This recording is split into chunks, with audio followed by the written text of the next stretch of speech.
I've been playing Sonic Forces lately. I'm actually playing the PS4 version because I have it for free on the PlayStation Network, and I think I might be going for the Platinum Trophy. Now, if that's not enough to subscribe to the channel, I don't know what is. I swear, man, though, I ain't never gonna get bored with gaming. It's 2026, I'm playing Sonic Forces. Why? Stay tuned for that. But, like I said, I ain't never gonna get bored with gaming. But the discourse online right now is that Nintendo's Direct happens and there's nothing to play. There's nothing to play. And I don't know, man. Like it's just ridiculous. I look at this list, like me personally, and like yeah, maybe you're not gonna get this game on Switch. Some of these games are also coming out on PS5, but like I'm looking at this list and it's like uh I kind of want to get Indiana Jones. I'm not though. It's $70. I'm not that into Indiana Jones, but that's a cool game. If you only had like a Switch system and only been on Nintendo, Fallout, Oblivion, like might not be the best versions of the game, but that's still cool. I'm gonna get the Resident Evil 3 pack. I have that pre-ordered. I'm a huge Final Fantasy 7 fan, so Rebirth, that looks awesome. Pragmata, that might be another day one. Like I'm down for some new IP. That looks really cool. Adventures of Elliot. I don't know why that game for some reason looks cool to me. I think that might be a day one for me as well. Turok Origins. I don't think I'm gonna get that one, but that one sticks out to me as looking cool. I like the Tales games. Those are cool. That's their Bomberman collection. I love collections and Bomberman. That's cool. So I mean, already I just named off. If I got every single one of those games, I could. That would easily last me the whole year. Like cancel the main first party direct because that's enough games, truly. And I get it that it's not that exciting of an event because it's all games that like have already been like announced or like on other platforms already. But like I don't know, I think back in the day, like I grew up on N64, GameCube, PS2, Xbox 360, and I consider those like just the best years of gaming. Like ever since the Xbox One, like something changed with like the discourse of gaming and everything. And I feel like there's a couple reasons for that. And one of them is because of this like move to like, these direct showcases instead of like E3. Nintendo was the first to do it. It was probably smart, saved a lot of money, like more eyes can get to it and it's a lot easier. And it's cool. But like stuff like this list, right? All these games like back then during those generations, like maybe these games came out on PlayStation first, right? Like okay, that reminds me of a story of Dragon Ball Z Budokai, right? So Dragon Ball Z Budokai, like I had a N64, then I had a GameCube, so all I had was GameCube, and then Dragon Ball Z Budokai got announced, and it was only on PS2, and so like I didn't complain that I didn't have like a GameCube. Like I went straight into business mode. I made the best business deal of my life. I went to my dad and I'm just like, look, I'll put in 150 for a PS2 and you put in the other 150 for like the DVD player, the portion. And it took a little bit, but we got the deal done. And it was probably the best deal I've ever got. And so like I wanted Dragon Ball Z Budokai and I got it on PS2. I don't know if it was a year later. It was probably a couple years before I even knew of its existence. But later I found out that Dragon Ball Z Budokai came out on GameCube. It just wasn't there right at launch. And I was part of me was kind of like, oh, if I knew I could have waited. But there's other PS2 games that I really enjoyed, so I'm glad I got the PS2. But back then there wasn't like a big event saying here's all these games coming to GameCube, and it was like, oh, these old games are coming to GameCube. No, they just like showed up. They just showed up on the store shelves, and like yeah, like E3, I feel like there was a bigger focus on new titles and new releases, but like for all this like third party stuff, like sometimes the way you would discover a game is seeing it at like the video rental store, just like on the store shelf, like at Target or Best Buy or something. You would just or just from a friend or something, you just see it. Now there's these big events, and it's like it's like these customer or these publishers are making these games, it's a third party partner direct.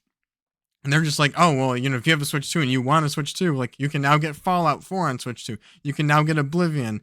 And it's like, they want to make sales and, Nintendo's like has these partner directs to be like, Nintendo gets a cut from all these sales made. So it's like they get something out of it. So it's kind of just like, here's like a showcase. Like here's like the catalog for that's coming out to look forward to. So you can kind of get stuff on your radar, get your pre-orders in. Like it's way more streamlined than it was back in the day.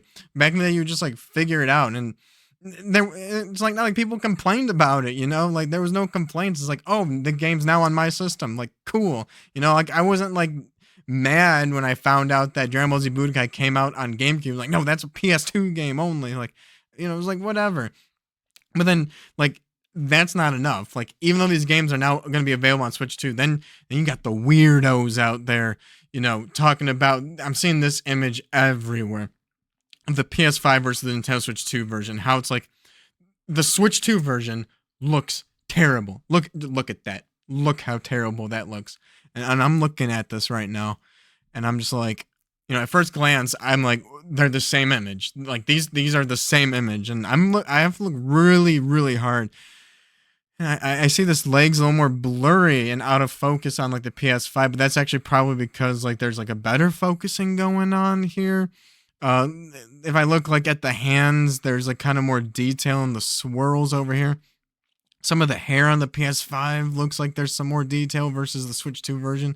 Skin color is a little different, and like, and again down here by the arm, maybe it's a focus difference. Like this maybe looks like it's not as good, but like maybe it's just like this one's like more out of focus because like I don't know, something better with the focus. And like uh, I don't really even know which one I think is the better looking image, to be honest. Like, you can call me an idiot in the comments, and that's fine because I guess there's, ignorance is bliss, right? I found bliss in ignorance. I don't know which one's the better image, and if it's just like the light, like I grew up on N64, GameCube, Xbox 360, PS2, right? Like I didn't ever even like cared about the hair or the lighting. I just like whatever. I just want to play the game, right? Both of these look totally fine. And it's like I understand frame rates, right? Like so if like one is like 30 frames per second, the other 60, I can see there being a tangible difference there. But I'm pretty sure the Switch 2 is supposed to be 60 frames per second. So all this, like, I wouldn't even care. Like, I'm not gonna get both versions of the games and set up like two TVs and play them like side by side or anything like that. Like, whatever I play is like that's just gonna be like what it is to me.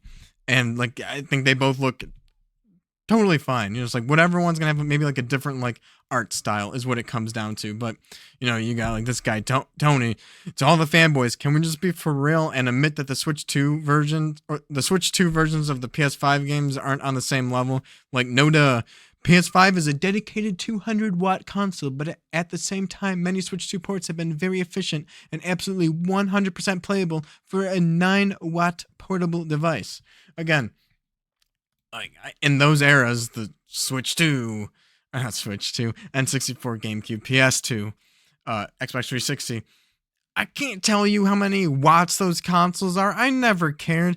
Like if I had a version on PS2 or a version on GameCube, I don't know what the difference. Like now that like I'm older and people have made so much YouTube content about it, I know that the GameCube's stronger than the PS2, and the PS2 is actually the weakest console of that generation. But like I didn't care. Like I still have games that's like I could get Dragon Ball Z Budokai on GameCube. It might be the better version, but to me, it's a PS2 game, and I would want to replay on PS2, and I would get the nostalgia from PS2. And it's like I don't know, man. I feel like stuff like um Digital Foundry and all that, like they totally poisoned people's minds with like this doesn't look good, and it's like, oh, it's like, well, the Switch 2 version is 60 frames per second, but the PS5 version is actually better because the Switch 2 version, sometimes it drops to 58 frames per second, therefore it's unplayable. And it's just like, you know, back in the day, yeah, I gotta keep saying back in the day. I don't know, maybe it was like Halo or something. You play a game and like a bunch of explosions would happen and like the game would slow down. I feel like me and my friends would be laughing and think that's funny, right? Now it's like if there's slowdown like that, it's like unplayable. Granted, like, some games are just now made buggy and broken, but it's just like a couple drops of frames. Like I never like care about it. Like even like when I like play it now, it's just kind of like, oh, like, you know, the console's having a hiccup or something. Like who cares? Maybe I'm just a stupid casual, but I don't know. This is this YouTubers' fault. Just like maximizing like content and everything, and like I think that's just such a big thing. Like I think back about like the difference. Like I always thought like the difference between N64, GameCube, PS2, Xbox 360, like those golden days of gaming for me. Versus Xbox One. I thought Xbox One was just like where like I lost all the love for gaming. Xbox One's the worst console ever. I do think it's the worst console ever, especially the fat one. But that's like where the whole generation changed. You know, games are just like releasing broken, and like they're gaslighting us that we don't want 4-player split screen anymore because which really they just can't like do it in like HD and 60 frames per second. So they're just telling us, oh, everyone plays online. You guys don't actually want that anymore. Gaming got bad, but also I feel like that's also like when YouTube started becoming bigger and people like found out that they can make a living on YouTube. And just like from doing it myself, like, and this channel isn't even my first attempt at YouTube, but like one thing I've learned, and it's obvious if you look at like any like big channel, go to your favorite YouTuber, go to their channel, look how many videos they have posted and how many years. Like they've probably been around for like 8 to 10 years, and they probably have like thousands of videos. It's like you need infinite content, sometimes daily, weekly, whatever. You need like infinite content. And one of the ways like the gamers have do it, because like when I watched YouTube back in like 2009, 2010, I watched gaming YouTube, but it was a lot of videos like what I made, these like long takes of just like someone talking about games, holding the game up and talking about it, and like you know, hidden gem videos. You know, oh, this is a hidden gem. I love that stuff, and like I don't know, that's what kind of like enjoy that. I'm actually getting subscribers and views making these kind of videos now because it's just like I'm enjoying it. It's fun. I'm not getting burnt out by it. And I don't know, I feel like other people's strategies for the infinite content has been like, oh, we have to like digital found, you know, everything taking it to the extreme. So like, you know, picking apart the games, you have like digital foundry, like analyzing every single game. It's like they can analyze every game, every multi-platform game, infinite content. And like another thing is like just like sales data. And it's like, again, it's like every single of these like big YouTube gaming YouTubers are a sales analyst, right? And everyone's talking about the sales of the console, sales of games. I mean, I've like, it's impossible to like not talk about it a little bit just because that is the gaming discourse. Like I've mentioned like the game, like the system sales and all that, but it's just like, I think of the good old days of gaming, you know. I swear, sit down, grab a drink, get ready for this, okay? I have to admit, during the N64, during GameCube, PS2, Xbox 360, I never once, whichever platform I was playing on, I never sat there and I thought, man, I wonder how many units this console sold. Or I never like played a game and thought like, man, I really hope that this game has sold 1 million copies.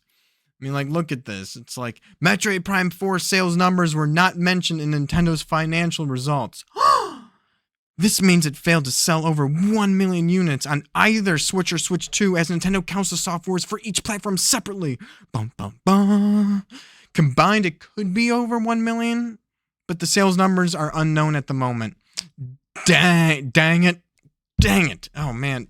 Everyone says it deserves it. It's not good. It's really bad.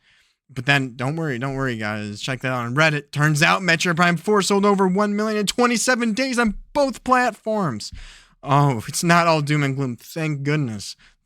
Oh, like, I'm sorry if I scared anybody with that information. Metroid Prime 4 did sell 1 million units. When you combined Switch 1 and Switch 2, it's just like, this whole, like, thing is just so ridiculous, man. Like, again, back in the good days, ignorance is bliss, right? Like, I never cared about like the frame rate from one version of a game to another. I never cared about like, oh, does this version have better lighting than the other? How's the hair physics on this versus the other version? Like, I just got whatever version I wanted and I played it. I never worried about like, did my console sell so many units? This game sells so many units. It's just like, you know, at this point, like, okay, I like these game companies, you know, like Xbox, PlayStation, Switch, like, in my mind, I'm just like, if they're successful, hopefully they make more games. Like, that's about it. Like, if they don't sell games, they go under, then they don't make any more games. And it's like, I don't want there to not be new games, right? So it's like that's cool, but I don't know. It's just like, I feel like the YouTubers, again, making it to the extreme and infinite content. They take these like sales reports and then they can just make all these videos and content. And like, they're trying, like, you know, it's their job. So it's like, they're probably like going through like how do I make my channel like give value to the viewer. It's like I'll be a journalist and look up all these articles and dig into the numbers and the sales data, so like I can make a prediction that's not just a prediction but there's data to back it up. And then like everybody's saying the same thing with the sales data, the sales data, the sales data. It's like, my god, does anybody play games? I don't know. I don't do Does anyone play games, or do they just like look at games? Because like it just feels like that they just look at the lighting of a game, or like or the hair. Like I don't know. I don't even know if I look at their. I play PS5 games. They look good, cool. But it's like I really care more about the gameplay and like, am I having fun? Um, I don't know. It's just like, yeah, I don't know where things like went wrong, and now it's also like, you know people want to make big YouTube channels, and they also there's like the leak culture, and you have to make infinite content about like the leaks, what's coming up next. People can't be patient for the directs and announcements. But it's like, again, I kind of hate leak culture because it's just a spoiler. Like that didn't happen back then, and it's just like, I don't know, you add all those things together, like everybody being a data analyst and picking apart frame rates and lightings. It's like, I thought ray tracing was dumb. I thought everybody agreed ray tracing was stupid, but then we get into like the pragmata stuff, and the lighting of the Switch 2 version isn't like as good as the PS5 version. So it's like, okay, like, do these people like ray tracing? Like, I don't know what's playable to them, because it doesn't seem like I can't even tell the difference on these pictures and the differences. And it's just like, I don't know, you add up all these things I've just been ranting about in this video together. It's like, none of this stuff existed back when gaming used to just be great. And now it's like, there's just all these little things. It's like, dude, I'm playing Sonic Forces, and this is like one of the worst Sonic games, right? Um, I'm kind of having fun, low key. I have so many games I could play right now, and for some reason I chose this, and it'll come up in a future video. If you're actually interested in that, do like and subscribe. I'll see you guys in the next video. Later.